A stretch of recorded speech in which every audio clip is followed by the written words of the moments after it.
सबकी इस तरह का इंटरफेस सबका आ गया होगा।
लाइसेंस का पूछे और अकाउंट नहीं बनाना ये create a new rapid minor account पे क्लिक करो तो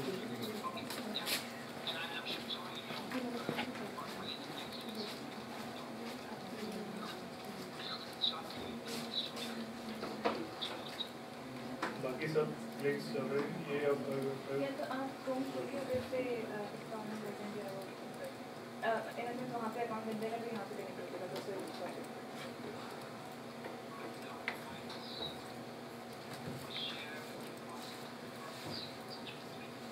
रैपिड माइनर का अगर बीच में इंट्रोडक्शन दे दूँ तो जैसा कल हमने किया था टैब्ल्यू, वो प्योरली विजुअलाइजेशन टूल था। हम डाटा को मैनिपुलेट डाटा मैनिपुलेशन के लिए और विजुअलाइजेशन के लिए जो है हम टैब्ल्यू यूज़ करते थे। रैपिड माइनर जो है बेसिकली नॉन सीएस बैकग्राउंड लोगों के लिए रैपिड माइनर है। कोडिंग नहीं आती लेकिन हमारे पास डाटा है और हमने प्रेडिक्शन मॉडल्स लगाने हैं उसके, क्योंकि आजकल हर फील्ड में जो है वो मशीन लर्निंग और डीप लर्निंग के एल्गोरिथम्स यूज़ हो रहे हैं। चाहे आप, और अभी जो स्पेसिफिकली हम बात कर रहे हैं वो बिज़नेस ओनर्स के लिए बात कर रहे हैं कि अगर बिज़नेस के लिए भी अगर हम उसको चाह रहे हैं कि आगे हमको प्रेडिक्ट करेंगे हम अपना प्रोडक्ट कौन सा सेल करना है, या हमारा कौन सा लॉयल कस्टमर है, या हमारा कस्टमर क्या परचेज ज़्यादा कर रहा है, उसका हमारे पास पुराना डेटा मौजूद है और फ्यूचर में हमें क्या चाहिए या हम अपने बिज़नेस को इम्प्रूव या एक्सपैंड करने के लिए क्या चीज़ें अपने बिज़नेस में इम्प्लीमेंट करें, तो उसके लिए हमें प्रिडिक्टिंग एल्गोरिथम्स हम लगा सकते हैं। ठीक है, तो उसके लिए कि हम पाइथन वैसे बहुत आसान, अगर कोडर्स के लिए देखा जाए तो बहुत आसान सी लैंग्वेज है, जावा और C++ उससे अगर हम कंपेयर करें तो। लेकिन जो नॉन कोडर्स हैं जिनको नहीं प्रोग्रामिंग का बिल्कुल भी आइडिया, तो वो रैपिड माइनर यूज़ कर सकते हैं। सिंपल ड्रैग एंड ड्रॉप इसमें भी है, जिस तरह हम कल ड्रैग एंड ड्रॉप कर रहे थे, इसमें भी इसी तरीके से सारी फंक्शनैलिटीज़, सारे एल्गोरिथम्स, मॉडल्स, ट्रेनिंग, टेस्टिंग, सब जो है वो चीज़ जो हम कोडिंग पे फाइल्स बना के उसको इम्प्लीमेंट करते थे, रन टाइम अपना जो है पूरा कंपाइल हमारे पास हो, वो सारी चीज़ें, वो सारा जो है सिर्फ ड्रैग एंड ड्रॉप बॉक्सेस की शक्ल में, ऑपरेटर्स की शक्ल में वो यहाँ पे मौजूद होता है। और सिर्फ आपने सर्च है, इसके अंदर सब कुछ अवेलेबल, आपकी सर्च की एबिलिटी पे है, सिर्फ आपको सर्च की फील्ड्स मौजूद है, हर जगह से हर चीज़ आपको जो है वो सर्च हो जाएगी। इवन एग्जाम्पल्स के लिए सैम्पल डाटा सेट्स भी मौजूद है जो आज भी हम यूज़ कर रहे होंगे। हमारे पास सारे models, decision tree, random forest, जो हम कल या परसों वाली क्लास में मोस्टली हम कर रहे होंगे, वो सारी चीज़ें सिर्फ ड्रैग एंड ड्रॉप की। रैपिड माइनर बेसिकली है ये कि कोडिंग अगर नहीं भी आती तो हम जो आजकल मॉडल्स इतने मशहूर हुए हैं, हम हर जगह सुन रहे हैं जी मशीन लर्निंग एल्गोरिथम्स लगाने हैं या डीप लर्निंग लगानी, वो मॉडल्स इसके अंदर इम्प्लीमेंटेड पड़े हैं। आपने सिर्फ अपना डाटा इसके अंदर इम्पोर्ट करना है, वो मॉडल ड्रैग एंड ड्रॉप करके इसके अंदर कनेक्ट करना है और आपके पास जो है रिजल्ट आ सकते हैं प्रेडिक्शन के। अगर ये सबका इंटरफेस आ गया हो तो काइंडली, किसी का अगर ना आया हो, सारे यहाँ तक पहुँच गए?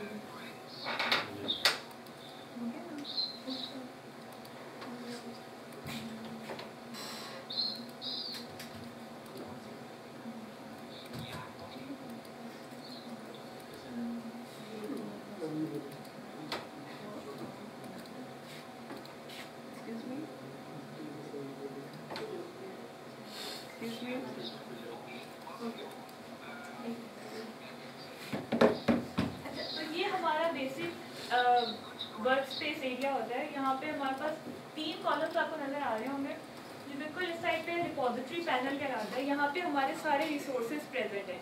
हम कह रहे हैं हम ड्रैग एंड ड्रॉप इसके अंदर हम बहुत अच्छे तरीके से कर सकते हैं। डाटा सेट से लेके ऑपरेटर्स से लेके सब चीज़ें हमारे पास जो हैं वो इधर इस रिपोजिटरी पैनल में मौजूद है।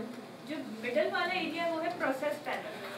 जो भी आपने प्रोसेस करना है, जो भी आपने पाइपलाइन चलानी है, वो यहाँ से ड्रैग होके हम प्रोसेस पैनल में लेके जाएंगे तो जो है प्रोसेस रन होना शुरू होगा और फिर आपके जो है वो सारे रिजल्ट आना शुरू होंगे। इसके बाद उस साइड पे जो है वो पैरामीटर्स का एक कॉलम है।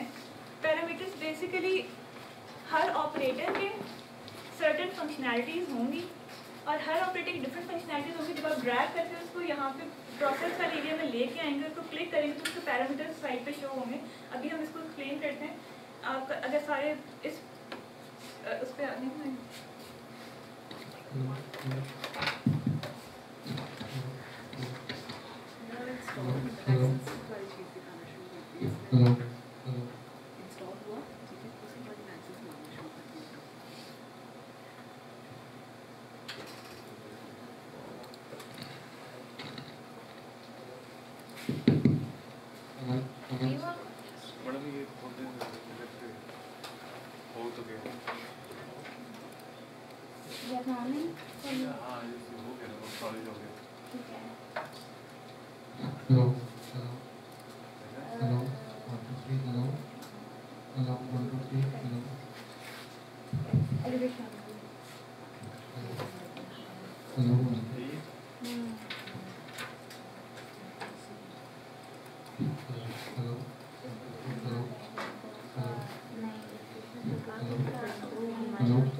हेलो, यहाँ पे ईमेल और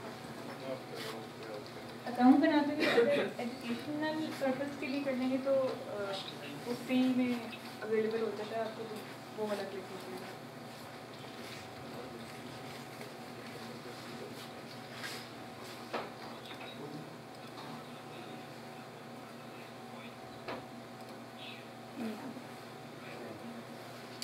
मेरे मोबाइल पे लॉगिन होगा, इधर लॉगिन नहीं होगा।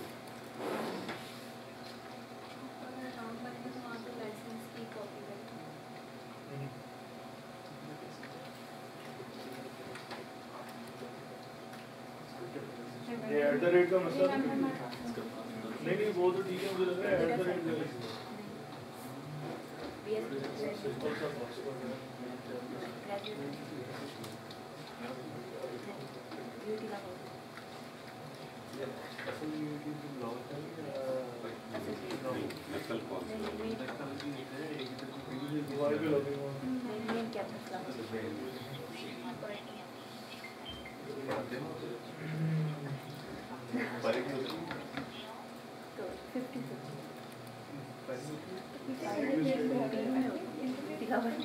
इसको मैं ये पॉपअप आ रहा है और ये जो वांट टू एग्जिट नो कर दो, यस कर दो तो बंद कर दो।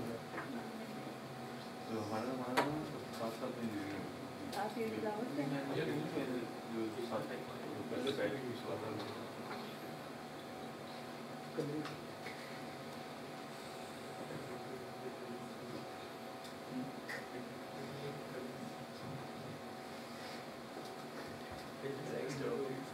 यहाँ से कोई लाइसेंस की लॉगिन में डाउनलोड ये ज़रूरी है लाइसेंस वगैरह? अच्छा, यहाँ पे कोई लाइसेंस भी होता है?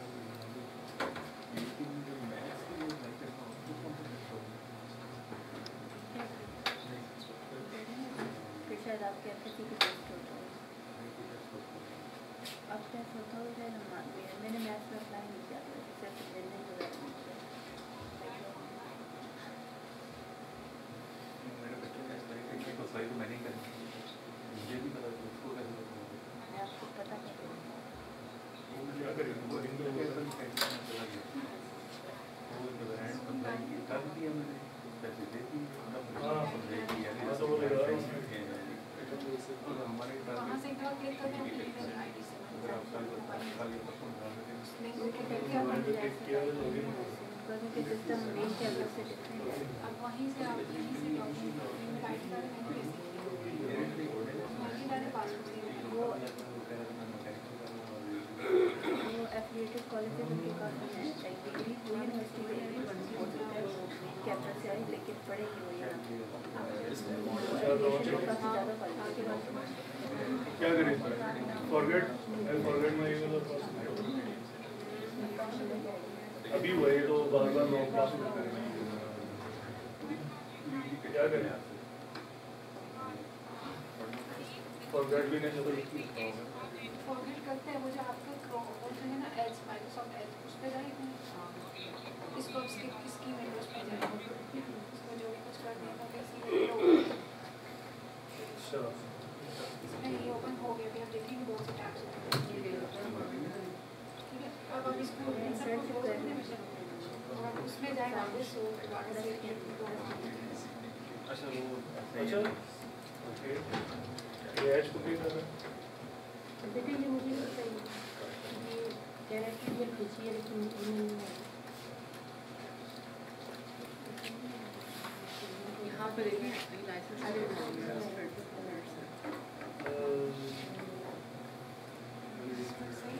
पासवर्ड ये मोबाइल लॉगिन कर रहा हूँ पासवर्ड मैंने अकाउंट क्रिएट कर लिया बैंक अकाउंट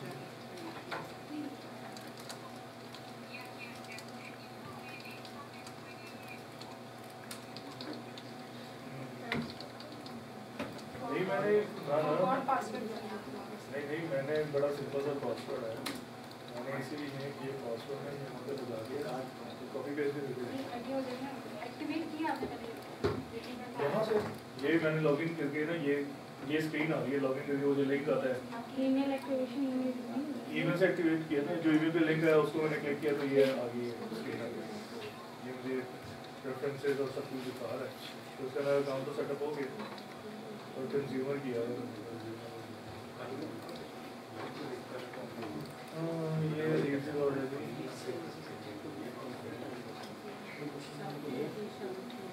फ्रीलांसिंग के कम्युनिटी कैसे पहले डेवलपमेंट टाइप का काम है फिर आप आर्टिफिशियल इंटेलिजेंस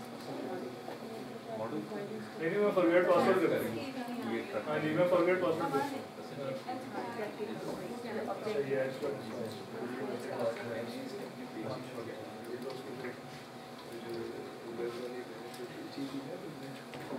कोई नहीं रीसेट पासवर्ड हो जाएगा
You can write now the computer D has not passed the technical cross the technical threshold.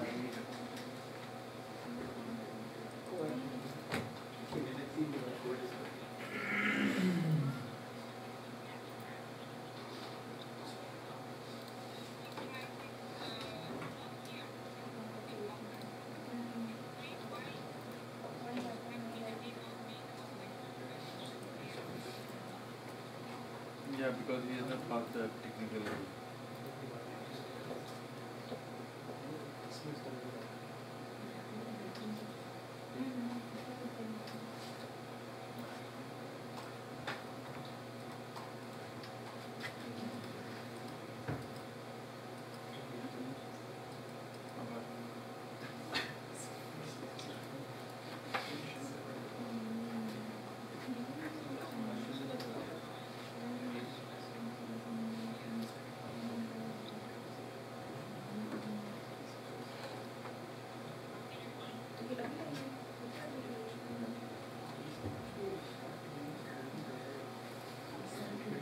Definitely, it seems to me that he has worked in the past with the requester. That's why he has experience. But probably in this field, he has no experience.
और हम उसे कैसे connect कर सकते हैं data. यहाँ पे repository का जो कॉलम है हमारे पास, यहाँ पे सैम्पल्स का एक फोल्डर आपको मिल रहा होगा और यहाँ पे डाटा का एक फोल्डर मौजूद है। यहाँ पे डिफरेंट सैम्पल्स डाटा सेट मौजूद हैं जो आप सिर्फ प्रैक्टिस के लिए अपना जो है देख सकते हैं। अभी मैं सिर्फ कोई और अभी हम ऑपरेटर वगैरह नहीं बनाएंगे, सिर्फ डेटा शो कैसे हो सकता है वो मैं आपको एक दफ़ा ऐसे दिखा देती हूँ। बहुत मशहूर डेटा सेट है टाइटैनिक डेटा सेट। अच्छा, आप देखेंगे कि आप यहाँ पे प्रोसेस को यहाँ से आके ड्रैग एंड ड्रॉप करते हैं प्रोसेस वाले व्यू में, रिपोजिटरी से सैम्पल्स के फोल्डर में डेटा सेट लाके यहाँ पे ड्रैग एंड ड्रॉप करेंगे। अब आपको ये आउटलेट नज़र आ रही होगी, इसके ऊपर होवर करेंगे तो ये आपको बताएगा कि ये आउटपुट की आउटलेट है। इस आउटपुट की आउटलेट को आप अपने प्रोसेस को यहाँ पे आपको आउटलेट नज़र आ रही होगी रिजल्ट की। इस रिजल्ट के साथ जो भी कनेक्टेड होगा तो आपका ये है एक प्रोसेस आपने कंप्लीट कर लिया। लेकिन अभी इशू ये है डाटा नज़र नहीं आ रहा। डाटा तब तक ये आपका प्रोसेस की पाइपलाइन आपने एक बनाई है, ठीक है। जब तक आप इसको रन नहीं करेंगे, रन किया तो आपको डाटा लोड हो गया। तो डाटा एक दफ़ा आप लोड करके देखें। अच्छा, अब आप इसको ये दोबारा रिपीट कर देंगे। मतलब सैम्पल्स में आए थे, प्रोसेसेस में आने थे। सैम्पल्स में डाटा का फोल्डर है, यहाँ से कोई भी डाटा सेट आप ले लें। टाइटैनिक का मैंने डाटा सेट उठाया है, बहुत मशहूर डाटा सेट है, मशीन लर्निंग में फिर हर जगह प्रैक्टिस के लिए नहीं यूज़ होता है, वो टाइटैनिक डाटा सेट यूज़ होता है। इसके आउटलेट हैं एक, इस पर होवर करेंगे तो बता रहा है कि आउटपुट का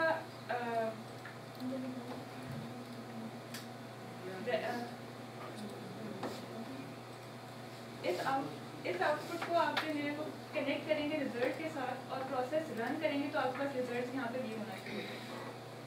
अब ये तो हमारे पास वही शीट जो एक्सेल की शीट हमारे पास होती है, डाटा सेट वैसे अवेलेबल हो गया। अब इसमें जो यूनिक चीज़ वो ये है कि अब स्टैट्स का टैब होगा, स्टैट्स के टैब को आप क्लिक करेंगे, ये यहाँ पे साइड पे डाटा के नीचे स्टैट्स का टैब है। तो यहाँ पे आप कहेंगे कि बहुत सारी डिटेल आना शुरू हो गया हमारे डाटा सेट के बारे में। जैसे कि जिस तरह का टैब जो भी टाइप डिटेक्ट कर लेता था, तो इसने भी टाइप डिटेक्ट कर ली है कि क्या किस टाइप का डाटा सेट होगा, मिसिंग वैल्यूज़ हैं कि नहीं है। जो कल हमने डाटा सेट देखा था और ये भी जो डाटा सेट है आप देखिए मिसिंग वैल्यूज़ किसी कॉलम में नहीं है। ये बहुत आइडियल सिचुएशन होती है और मोस्टली ये तभी होता है कि जब आप किसी तरीके से किसी सोर्स से या प्रैक्टिस के लिए डाटा सेट उठाते हो तो वहाँ पे कोई मिसिंग वैल्यू नहीं होती।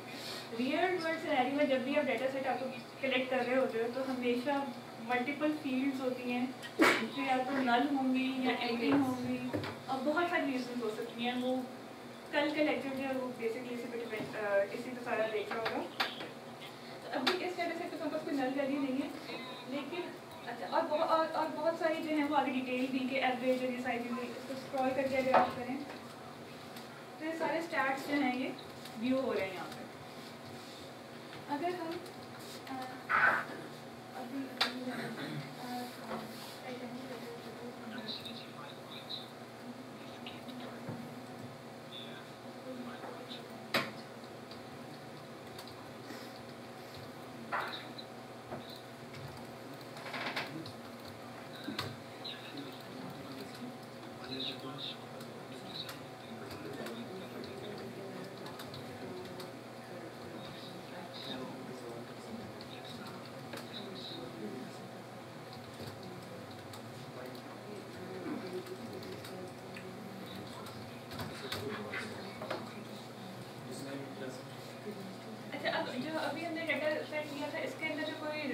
मिसिंग वैल्यू नहीं थी, अभी मैंने टाइटैनिक का डेटा सेट लिया है।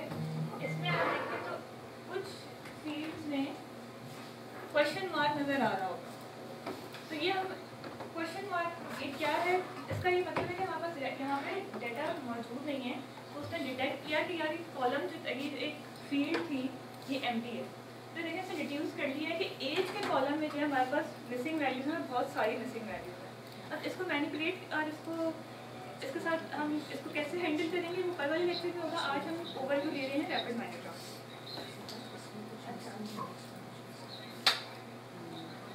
अब हमारे पास ये रॉ डेटा सेट आ गया, स्टैट्स में हमारे पास की सारी डिटेल आ गई, ठीक है।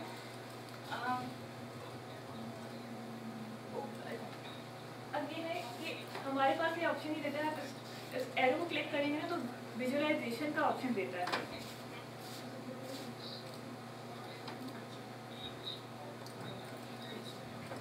अब विजुअलाइजेशन जो है ये खुद क्रिएट कर देता है, कुछ ड्रैग एंड ड्रॉप में करने की जरूरत नहीं पड़ती। हर कॉलम के हिसाब से जाके टैब आप नीचे विजुअलाइजेशन में टैब है उससे भी ऊपर करके देख सकते हैं, और जो आपने प्लॉट बनाना है वो सारा सिलेक्ट कर सकते हैं, और जो वहाँ पे ऑप्शन शो हो रही थी वहाँ से भी क्लिक करके आप विजुअलाइज जो है वो कर सकते हैं। कौन सा बार कौन सा चार्ट यूज़ करना है, प्लॉट टाइप या जो चीज़ सिलेक्ट करनी है वो हम यहाँ इस प्लॉट वाले कॉलम में सिलेक्ट कर सकते हैं, और सिंपल व्यू जो आपके पास आ जाएगा सारे डेटा सेट का, जो भी आप व्यू करना चाह रहे हैं, जिस तरह का भी ग्राफ आप व्यू करना चाह रहे हैं। अच्छा, अब सब अपने पीसीज पे तो नहीं है, कल वाला डेटा सेट होगा, कल वाला डेटा सेट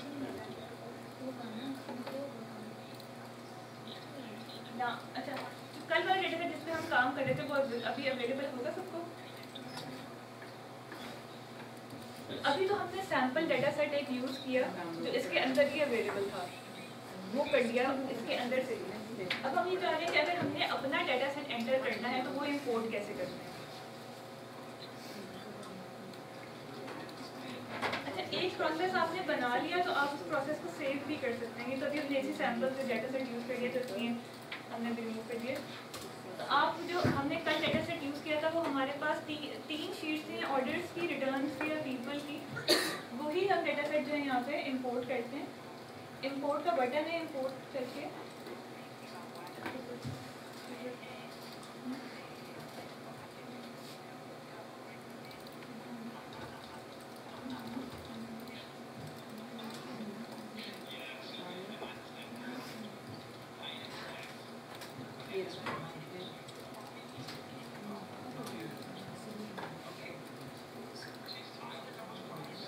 उसमें शीट देखिए, हमने एक्सेल फाइल अपलोड की तो उससे शीट सेलेक्ट कर ली, हमने ऑर्डर वाली शीट ही रहने दी, तो ये जो है डेटा सारा जो है हमारा अपलोड हो जाता है। अगर वो डेटा सेट है तो उसको इंपोर्ट कर लें इसी तरीके से जिस तरह भी बताया।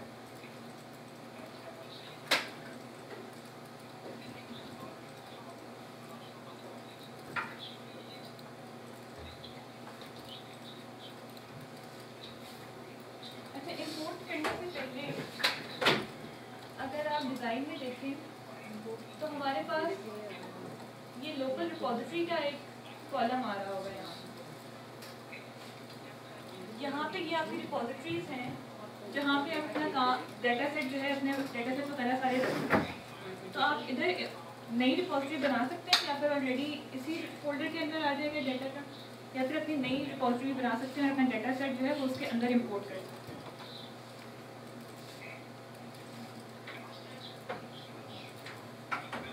रिपोजिटरी यहाँ से जाके हम क्रिएट कर सकते हैं। यहाँ से हम न्यू रिपोजिटरी क्रिएट कर लेंगे तो अपनी रिपोजिटरी अपने मर्जी के फोल्डर में बना सकते हैं और वहाँ पे भी इंपोर्ट कर सकते हैं।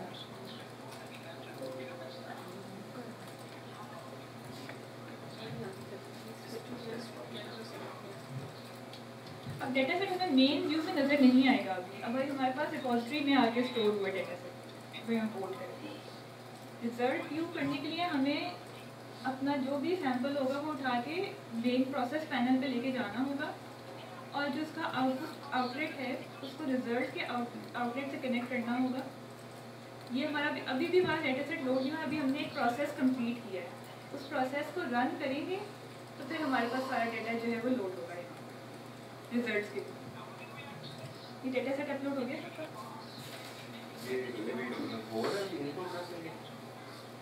नेक्स्ट करेंगे।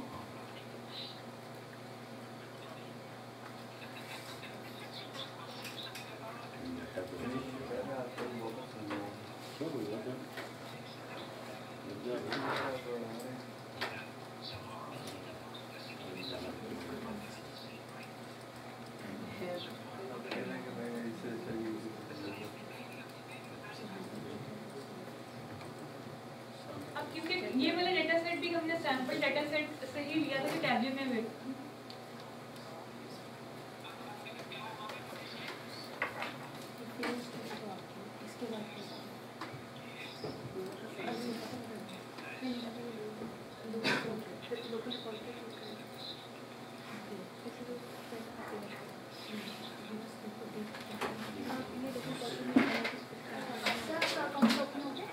नहीं मोबाइल पे लॉगिन हो रहा है, ब्राउज़र पे भी लॉगिन हो रहा है, लेकिन डेस्कटॉप एप्लीकेशन लॉगिन नहीं हो रहा। तो अच्छा याद करें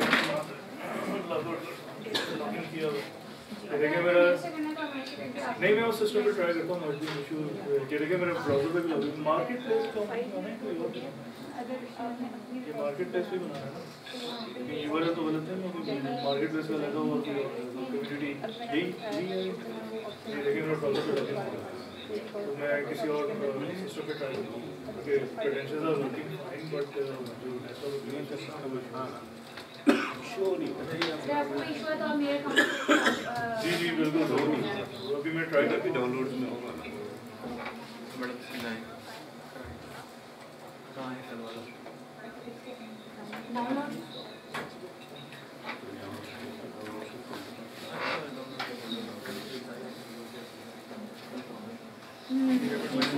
ये फोल्डर है, किसी फोल्डर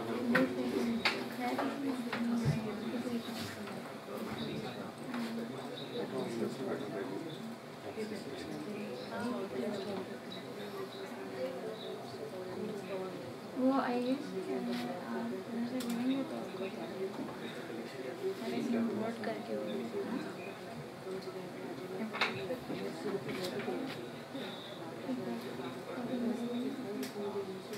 ये भी उतनी एफिशिएंट है जितना टर्बो है, ये टैबलेट है।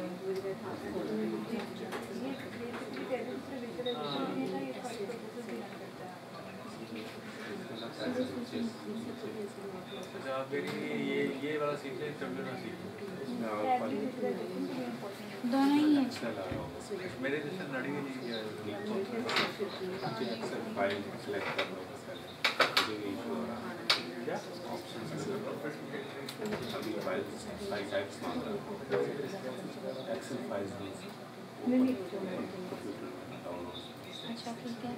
एक्सेल फाइल के ऑप्शन में डालनी पड़ती है, फिर वो यहाँ पे इंपोर्ट डेटा पे ये करना माई कंप्यूटर और यहाँ पे आप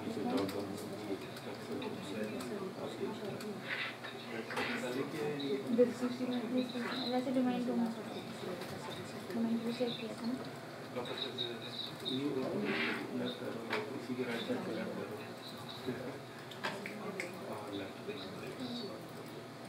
फिर लॉस कर दो। इसमें चलिए कोई बात नहीं, आप आप तो देख रहे हैं कोई भी डेटा सेट सिस्टम पे दूसरी क्लास पढ़ रहा है, वो पढ़ने वो कैसा मतलब है, वो ये एडवांस हाजिरी लगा रहे हैं कल क्या तो क्योंकि ये भी एक सैंपल डेटा सेट ही था, तो अगर हम स्टैट्स में जाकर देखें कोई मिसिंग वैल्यू नहीं होगी। सारे इसका टाइप भी पता लग गई हमें, और सारे हमें मैक्सिमम मिनिमम सारी चीज़ें जो है वो एवरेज सारी चीज़ें कैलकुलेट होकर मैक्सिमम हो जाती है। अब हम अच्छा और विजुअलाइजेशन कर सकते हैं। विजुअलाइजेशन में जाके कोई एरर नहीं है। आईडी तो ऑब्वियसली लीनियरली तरीके से जाना है,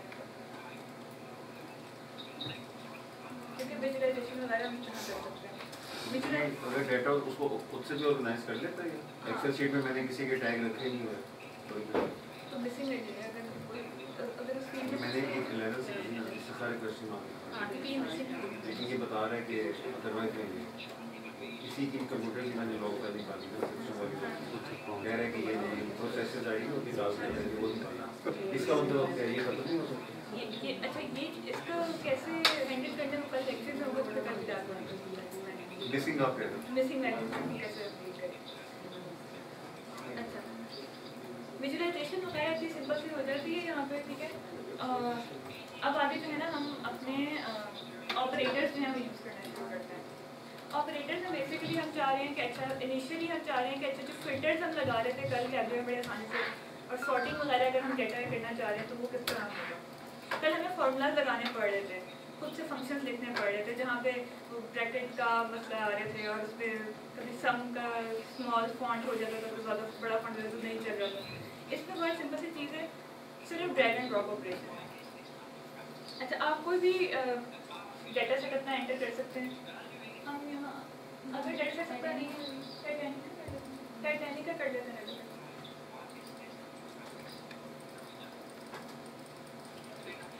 सही है। अच्छा अब हम देखें कि यहाँ पे नीचे ऑपरेटर का एक कॉलम है, ठीक है। यहाँ पे अगर हमने फिल्टर लगाना है तो हम सिर्फ टाइप करेंगे फिल्टर।